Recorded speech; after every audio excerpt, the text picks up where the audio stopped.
ایوان میں بڑے معزز و مکرم مہمانان گرامی قدر موجود ہیں۔ میرے الٹے ہاتھ پر حضرت علامہ مولانا محمد زبیر عبدالحلیم ہزاروی صاحب تشریف فرما ہے۔ ہمارے استاد مکرم عبدالحلیم ہزاروی صاحب، ان کے صاحبزادے بڑے خوبصورت گفتگو فرماتے ہیں، بہت جید عالم دین ہیں اور ایک نوجوان مرکیوریل ان کا اسٹائل ہے، انداز ہے جس میں اسلام کی جھلکیاں نظر آتی ہیں۔ ہم آپ کو زبیر صاحب خوش آمدید کہتے ہیں۔ بہت شکریہ ڈاکٹر صاحب، آپ نے مجھے موقع دیا۔ انشاءاللہ اللہ تعالیٰ ویسے انشاءاللہ آپ سے گفتگو رہی، ایک وقفے کے بعد انشاءاللہ پھر حاضر خدمت ہوں گے۔ ہمیں یقین ہے کہ آپ ہمارے ساتھ ہوں گے۔ ان الحمد والنعمت لك والملك لا شريك لك۔ جی محترم ناظرین کرام، ایک مرتبہ پھر آپ کو چینل 5 کی اسکرین پر خوش آمدید۔ آج ان هذا اليوم عظیم، آج کا دن بڑا عظیم دن ہے۔ آج یوم عرفہ ہے اور یوم عرفہ کی اپنی خصوصیات ہیں۔ ہمارے درمیان موجود ہیں علامہ مولانا محمد عزیر ہزاروی صاحب۔ عزیر بھائی، آپ سے سوال کریں گے، ایک تو یوم عرفہ آج کے دن کی کیا اہمیت ہے، کیا فضیلت ہے، اور پھر اس کے ساتھ ساتھ آج کے دن وہ حجاج کون سے ذکر و اوراد وہاں پر کریں، کیا عمل کریں، اور ہم اپنے گھروں پر آج کے دن کی اہمیت اور فضیلت کو کس طریقے سے بجا لا سکتے ہیں۔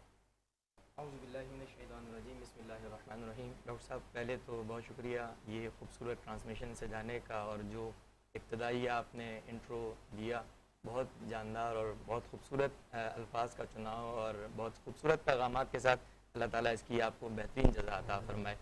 یقیناً آج بہت بڑا دن ہے، بہت عظیم دن ہے، خصوصاً ان خوش نصیب افراد کے لیے کہ جن کو اللہ رب العالمین نے یہ مقام اور شرف بخشا ہے کہ وہ جبل رحمت کے دامن میں سبحان اللہ، وہاں وقوف عرفہ یعنی کہ حج کا رکن اعظم ادا کر رہے ہیں۔ ماشاءاللہ، یعنی کہ حج ہے ہی عرفہ۔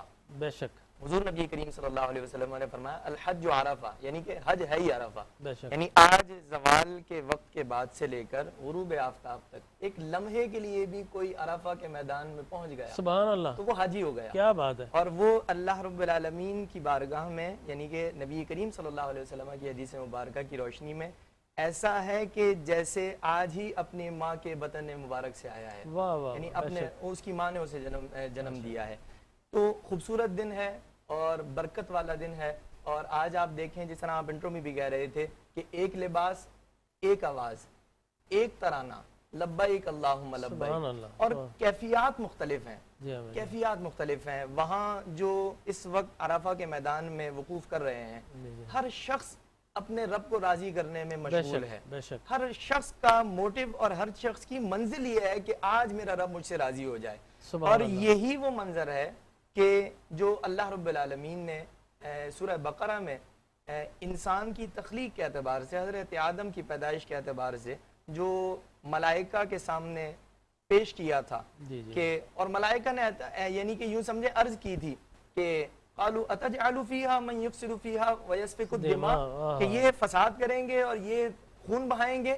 آج یہ منظر جو چشم فلک دیکھ رہی ہے، اور یہ ہر سال یوم عرفہ والے دن چشم فلک نظارہ دیکھتی ہے، اور حدیث مبارکہ میں یہ مضمون موجود ہے کہ یہ وہ منظر ہوتا ہے کہ نبی کریم صلی اللہ علیہ وسلم عرفہ والے دن اور مزدلفہ والی رات کو حضور کے چہرے پر ایک مسکراہٹ آئی، تو شیخین کریمین بیٹھے ہوئے تھے، حضور کی بارگاہ میں عرض کی یا رسول اللہ کس چیز نے آپ کو، یعنی کہ آپ کے چہرے پر تبسم کیوں آیا؟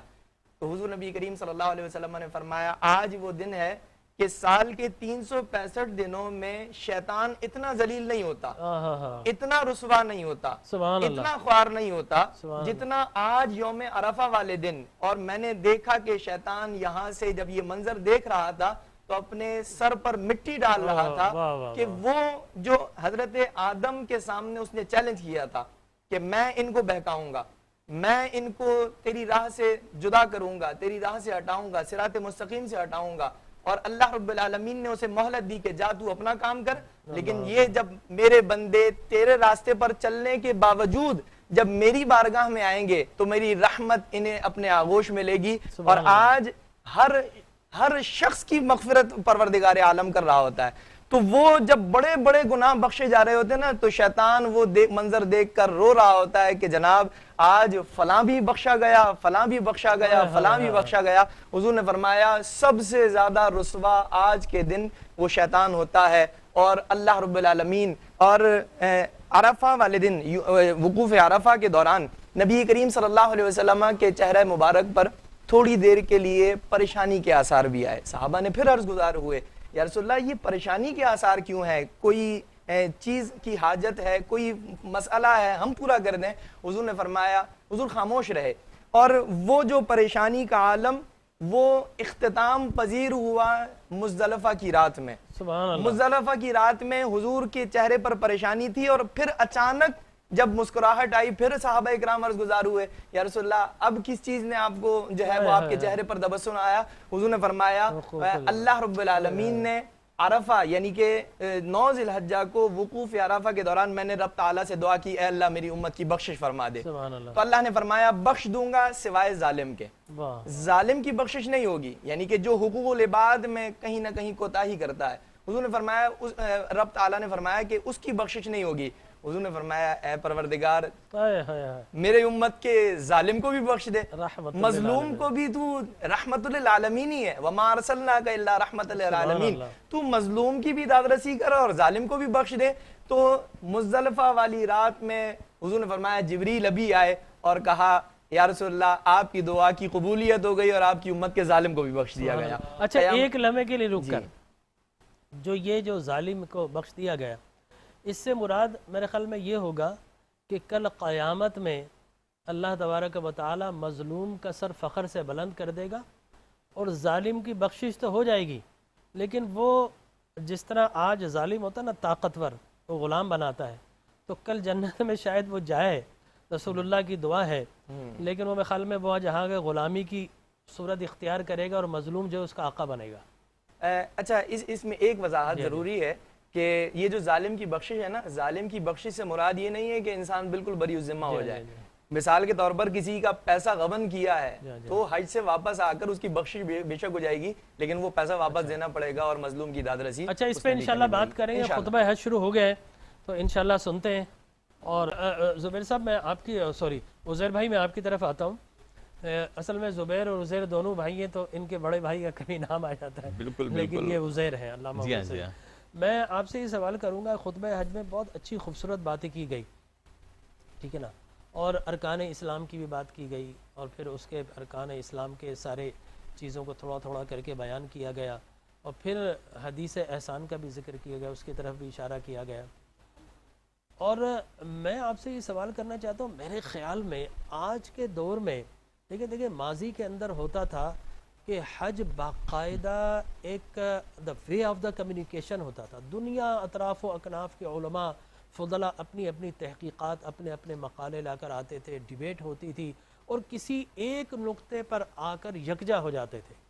تو مجھے تھوڑا سا یہ مسنگ لگا کہ کاش کہ ایسا ہو کہ ہمارے مرکز سے ایسا پیغام آئے کہ ہم وہ کہا نا، نہ تورانی رہے باقی، نہ ایرانی نہ افغانی، پورے عالم اسلام کو یکجا کر کے جو تفرقات ہیں اور جو کم از کم سملیرٹیز پہ تو جمع ہو جائے، ٹھیک ہے نا، اور جو چیزیں وجہ نزاع ہیں ان کو ختم کر کے اور مسلمان کو فقط مسلمان بنا دیا جائے، یہ فرقے ختم کر دیے جائیں، اور تعصب کی بات نہیں کی کہ تعصب ختم کر دیا جائے. اور حج کے اندر تو اللہ نے بدرجہ اولا یہ اہتمام کر دیا ہے، ٹھیک ہے نا، کہ سب کو ایک کر دیا. تو مجھے تھوڑا سا لگتا ہے کہ اگر ہمارے مرکز، ظاہر ہے ہمارا کعبہ مکہ و مدینہ ہمارا مرکز ہے، رسول مکرم صلی اللہ علیہ وسلم کی تعلیمات ہیں، وَاعْتَصِمُوا بِحَبْلِ اللَّهِ جَمِيعًا وَلَا تَفَرَّقُوا.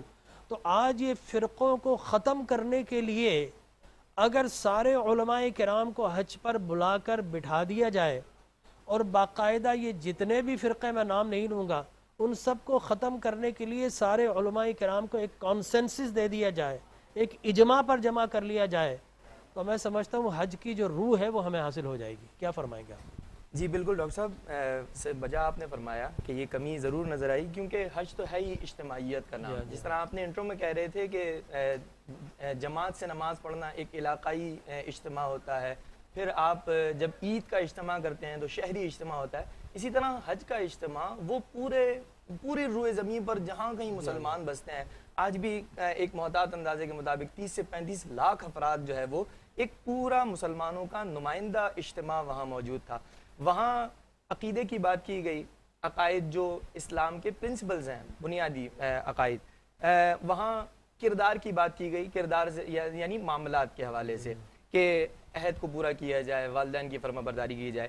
ان ساری چیزوں کو ایک طرف رکھ کر اگر وہاں یہ مکمل کیا، وہاں یہ بات کو مکمل کیا جاتا ہے، ہر رنگ و نسل کے جھنڈے کو چھوڑ کر ایک توحید کے جھنڈے کے نیچے ہم جمع ہوں. وہ توحید کا جھنڈا جو آج سے 1500 سال پہلے نبی کریم صلی اللہ علیہ وسلم، وہ شاندار جھنڈا جو بدر میں لہرایا گیا تھا اور جس کا نقطہ کمال حجت الوداع پہ نظر آیا. آج کے دن سارے عربی اور عجمی، گورا اور کالا، رنگ و نسل کے سارے بتوں کو پاش پاش کرنا. دیکھیں نا، بدر سے شروع ہوا معاملہ. بدر میں وہاں یہ طے کر دیا گیا کہ جناب ہمارا رشتہ جو ہے وہ لا الہ الا اللہ محمد رسول اللہ کی بنیاد پر ہے. آپ دیکھیں کہ حضرت عمر اپنے سگے ماموں کا سر کاٹ کر حضور کی بارگاہ میں لے آئے. حضور نے پوچھا کہ عمر یہ تمہارا ماموں نہیں لگتا؟ فرمایا رسول اللہ جو آپ کا کچھ نہیں لگتا وہ ہمارا کچھ نہیں لگتا. یعنی کہ وہاں سے وہ نقطہ آغاز. اور پھر جو حجت الوداع والے دن 1.25 لاکھ صحابہ اکرام کا مجمع تھا، وہاں 313 سے آغاز اور 1.25 لاکھ کا مجمع. وہاں وہ اقبال نے کہا نا کہ ایک ہی صف میں کھڑے ہو گئے محمود و ایاز، نہ کوئی بندہ رہا نہ کوئی بندہ نواز. وہاں ایک لباس، ایک تلبیہ، ایک جو ہے وہ زبان، اور سب کچھ رنگ و نسل کو مٹا کر وہاں جو نبی کریم صلی اللہ علیہ وسلم نے خطبہ حجت الوداع دیا، آج اس میں یعنی کہ یوں سمجھیں کہ شیخ صالح بن حمید جو خطبہ دے رہے تھے اس میں ذرا سی کمی یوں نظر آئی کہ جو خطبہ حجت الوداع. بس اس پہ انشاءاللہ دوبارہ اسی سے شروع کریں گے. ایک مختصر وقفہ بار بار کہا جا رہا ہے اور یہ ٹرانسمیشن کی ضرورت ہے. ناظرین اکرام، ایک مختصر وقفے کے بعد انشاءاللہ حاضر خدمت ہوں گے. ہمیں یقین ہے کہ ہمارے ساتھ رہیں گے. تو ہم سلسلے کو وہیں سے جوڑتے ہیں جہاں سے آپ سے شروع ہوا تھا کہ رسول اکرم صلی اللہ علیہ وسلم نے خطبہ حجت الوداع پر جو ورلڈ آرڈر دیا، it was the best world order. اس کے بعد دنیا نے بڑے چارٹرز، میگنا چارٹر، پھر یو این او نے، اور پھر دنیا کی بڑی بڑی سپر پاورز نے چارٹر بھی دیے، آرڈرز بھی دیے، لیکن انہوں نے اپنے مفادات کو مقدم رکھا. اس لیے دنیا کے اندر ہر 10 سال 12 سال کے بعد ایک نئے چارٹر، نئے آرڈر کی ضرورت پڑتی ہے. لیکن کاش کہ دنیا پیغمبر امن و سلامتی، محسن انسانیت، بقائے آدمیت، احترام انسانیت، حضور اکرم صلی اللہ علیہ وسلم کا جو ورلڈ آرڈر دیا گیا، اگر اس کو فالو کرے تو میں سمجھتا ہوں اجتماعی طور پر دنیا میں فساد بھی ختم ہوگا، جنگیں بھی ختم ہوگی، دنیا امن کا، پیس کا، پراسپیرٹی کا گہوارہ بھی بن جائے گا. اور یہ حج جو ہے، یہ مناظر جو ہے، یہ امن کی علامت ہے. یہ بتا رہے کہ Muslims are not the terrorist, in fact the Muslim are the most peaceful then ever then all the human beings. دنیا میں سب سے بڑھ کر اگر امن کا پرچار کوئی کرتا ہے، امن کا کوئی دائی ہے، تو ایک سچا اور پکا مسلمان ہے. آج دیکھیے 30-35 لاکھ حجاج کرام ہے، کیا امن کا وہاں پر پیغام ہے؟ کیا امن کا وہاں ردم ہے؟ کیا امن کا، کیا پیس کا ایکولیبرم ہے؟ وہاں پر کوئی ایک مکھی بھی نہیں مار رہا. چہ جائے کہ کوئی گملہ توڑے، آج کل جو اصطلاح ہے کہ گملہ بھی نہیں ٹوٹا، کوئی پودا بھی نہیں اکھڑا. نہیں صاحب، وہاں پر کوئی مکھی مچھر بھی مارنے کو تیار نہیں ہے. حالت احرام میں کسی کی طرف انگلی اٹھانے کا روادار نہیں ہے کہ مسلمان. تو اس سے بڑھ کر امن کا پیغام دنیا کے لیے کیا ہوگا؟ تو آپ سے میں کہوں گا کہ رسول خدا صلی اللہ علیہ وسلم نے جو خطبہ دیا اور آج کے خطبے کو کس طرح ریلیٹ کریں گے ایک وحدانیت کے حوالے سے اور تعصب کی نفی کے حوالے سے. جی، میں عرض کر رہا تھا بریک پر جانے سے قبل کہ ابھی جو شیخ صالح بن حمید جو خطبہ دے رہے تھے، اور نبی کریم صلی اللہ علیہ وسلم نے آج سے 1450 سال پہلے جو خطبہ ارشاد فرمایا، حجت الوداع کا خطبہ، آپ نے سوال یہ کیا تھا کہ ہم کیسے فرقہ واریت کو ختم کر سکتے ہیں، کیسے تعصبات کو ختم کر سکتے ہیں. تو نبی کریم صلی اللہ علیہ وسلم کا خطبہ اپنے سامنے رکھیے اور آج کا خطبہ سامنے رکھیے، تو ہمیں کمی نظر آتی ہے. ہمیں کمی کیا نظر آتی ہے؟ مجھے یہ لگتا ہے کہ ہم نے امت مسلمہ کا جو تعارف اللہ رب العالمین نے قرآن میں فرمایا ہے، کروایا ہے، کنتم خیر امت اخرجت للناس تأمرون بالمعروف وتنہون عن المنکر.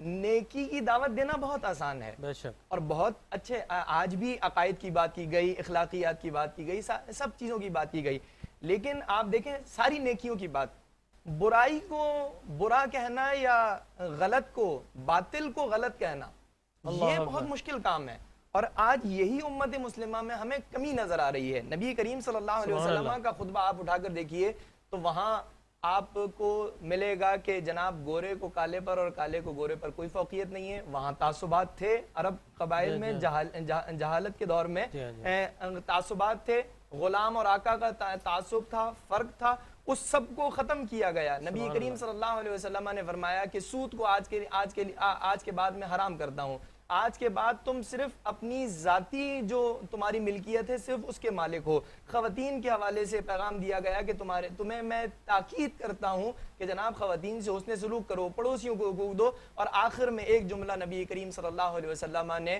یعنی کہ یوں سمجھیں کہ آپ کہتے ہیں نا بعض دفعہ کہ سمندر کو کوزے میں بند کر دینا، لیکن حضور کے لیے یہ جملہ بھی غالباً میرے عشق کے مطابق یہ مکمل نہیں ہے، بلکہ حضور کے لیے تو یہ کہنا چاہیے کہ قطرے میں سمندر کو بند کر دینا۔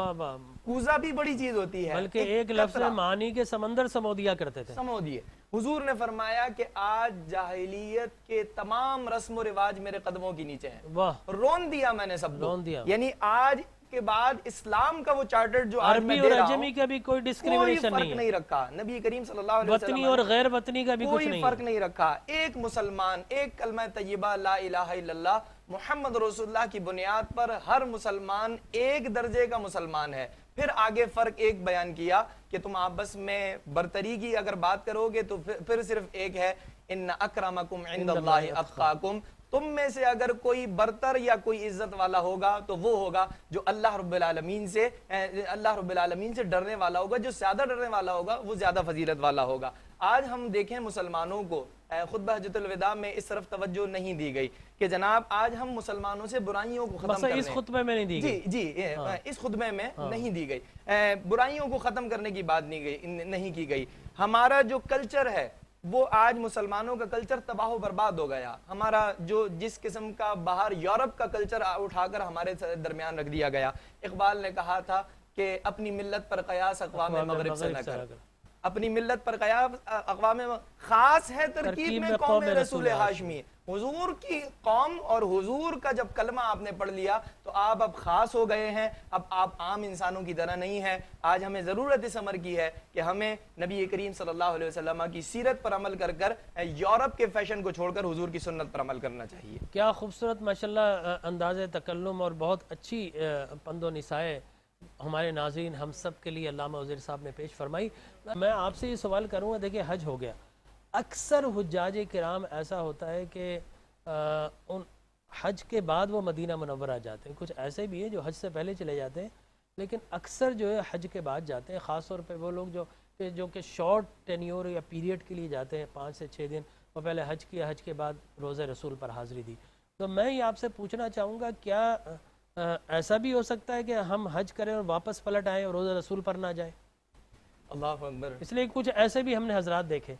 ڈاکٹر صاحب آپ نے دکھتی رگ پر ہاتھ رکھا ہے، اور بلکہ نبی کریم صلی اللہ علیہ وسلم کی حدیث مبارکہ حضور نے فرمایا کہ جس نے حج کیا اور میری ملاقات کو نہ آیا اس نے مجھ سے بخل کیا۔ بخل کیا، اللہ فمن جفانی، اللہ کے رسول صلی اللہ علیہ وسلم کی زیارت۔ یہاں ایک بات میں عرض کرنا چاہتا ہوں کہ مکہ مکرمہ میں اور مدینہ منورہ میں مکے میں رب تعالیٰ کا جلال ہے اور مدینے میں حضور کا جمال ہے، سبحان اللہ۔ آپ بھی حاضر ہوتے رہتے ہیں وہاں عمرہ یا حج ادا کرنے کے لیے، مجھے بھی اللہ رب العالمین نے یہ سعادت دی۔ وہاں جا کر تجربہ ہوتا ہے کہ مکہ مکرمہ میں جتنے دن آپ رہتے ہیں وہاں آپ کو فضاؤں میں بھی جلال نظر آتا ہے۔ وہاں ایک عام آدمی سے آپ بات کریں گے وہ بھی جلالی جواب دیتا ہے، ایک ٹیکسی ڈرائیور سے بھی آپ بات کریں گے تو اس کے لہجے میں ایک جلال ہوگا، لیکن جیسے ہی آپ مکہ مکرمہ کی فضاؤں کو چھوڑ کر مدینے پہنچتے ہیں نا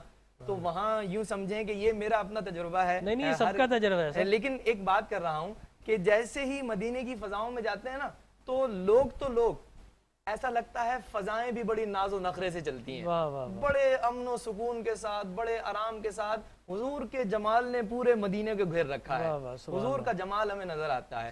اور نبی کریم صلی اللہ علیہ وسلم نے فرمایا من زار قبری وجبت لہو واہ شفاعتی، واہ واہ، فرمایا کہ جس نے میری قبر کی زیارت کی، یعنی وہ سنہری جالیاں، آج ممکن نہیں ہے روضہ انور کے اندر وہ قبر مبارک کو دیکھنا، جو سنہری جالیوں کو دیکھ لے فرمایا اس کے لیے میری شفاعت واجب ہو جاتی ہے۔ یہاں ایک بات میں عرض کرنا چاہتا ہوں کہ یہاں آج عرفہ کے دن وہاں حاجی مانگ رہے ہیں رب تعالیٰ سے مغفرت مل جائے، بخشش مل جائے، اے اللہ ہمیں معاف کر دے، ہمارے گناہوں کو معاف کر دے، ہمارے والدین کی مغفرت کر دے۔ ہر بندہ اپنے گناہوں میں کو سوچ کر اس رب تعالیٰ سے مغفرت مانگ رہا ہے، لیکن یہاں یوں سمجھیں کہ ایک دنیاوی مثال میں آپ کو 2 منٹ مجھے دیجیے گا میں آپ کو دوں کہ لوہے پر زنگ چڑھ جاتا ہے نا تو اس کو آپ لے جا کر دیتے ہیں کروم کرنے والے کو، تو وہ پہلے تیزاب میں ڈالتا ہے، اس کے اوپر سے زنگ اتارتا ہے، اس کو رگڑتا ہے، سارا کچھ کرتا ہے، لیکن اگر وہ صرف تیزاب سے نکال کر اس کو رگڑ کر آپ کو واپس دے دے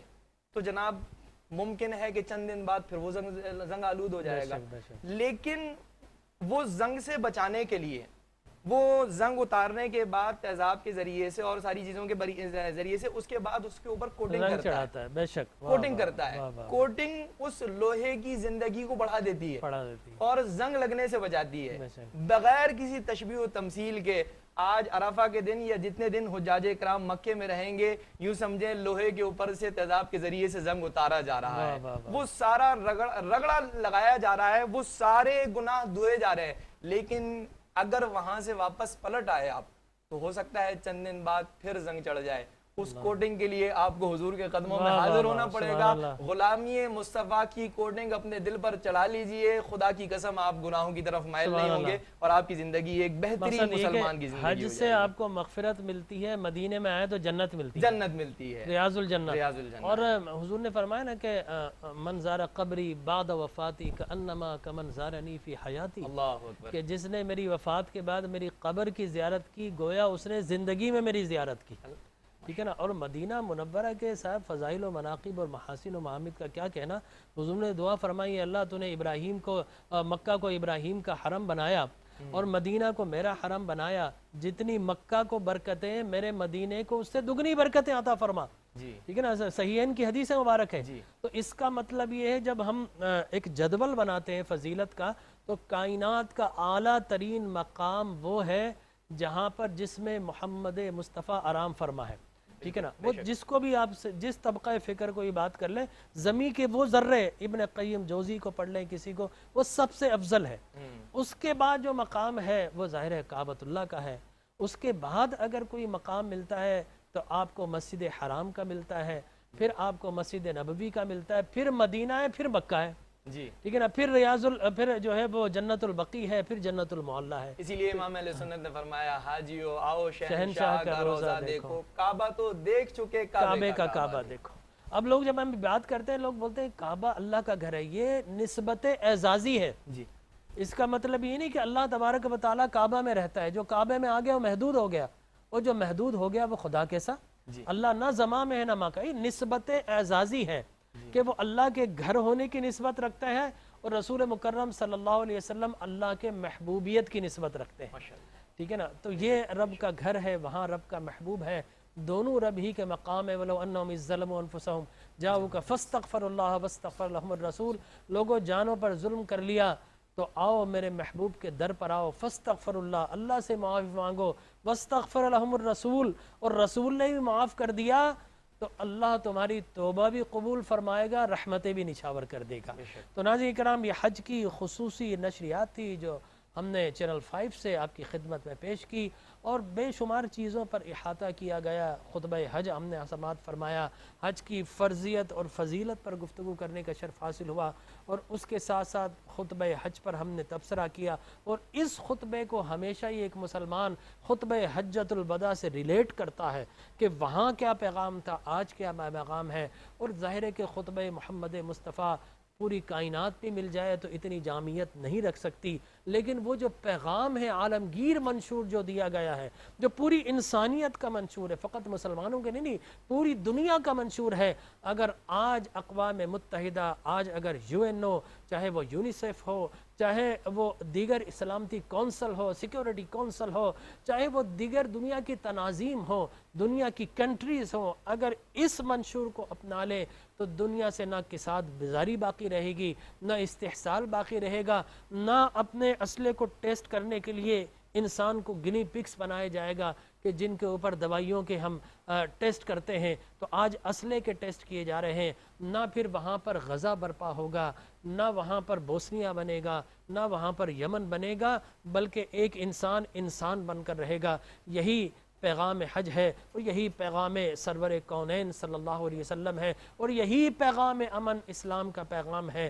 ایک مسلمان سے بڑھ کر داعی امن کوئی نہیں ہو سکتا۔ تو ناظرین کرام، ہم دعا کرتے ہیں اللہ تبارک و تعالی آنے والے دنوں میں تکبیر تشریق اپنی زبانوں پر جاری رکھیں۔ اللہ اکبر، اللہ اکبر، لا الہ الا اللہ، واللہ اکبر، اللہ اکبر، وللہ الحمد۔ نمازوں سے پہلے، نمازوں کے بعد، چلتے پھرتے یہ تکبیر تشریق کریں تو حجاج کرام یہاں پر ہو رہی ہے، یہاں پر ہم سب کی مغفرت ہوگی، اور جو قربانی کرنے جا رہے ہیں اللہ ان کی قربانیوں کو قبول فرمائے، اور جو قربانی نہیں کر سکتے اللہ تبارک و تعالی آئندہ آنے والے سالوں میں انہیں صاحب استطاعت بنا کر قربانی کرنے کی بھی توفیق عطا فرمائے، اور ہم سب کو بھی حرمین شریفین کی زیارتیں اور حاضریاں نصیب فرمائے۔ اپنے میزبان ڈاکٹر جمیل راٹھوڑ کو، اپنے مہمانان گرامی قدر علامہ عزیر ہزاروی صاحب، علامہ قاضی نورانی صاحب، اور ہمارے حسان بھائی جو ابھی تشریف لے گئے ان کے ساتھ، ہمارے محمد حسن صاحب جو قاری ہیں، ان سب کے ساتھ اپنے میزبان کو اجازت دیجیے۔ انشاءاللہ نئی نشریات کے پھر چینل 5 کی اسکرین پر حاضر ہوں گے۔ اس وقت کے لیے دعا اللہ تبارک و تعالی آپ کی اور میری حفاظت فرمائے، نگہبانی فرمائے۔ اللہ حافظ، خدا حافظ۔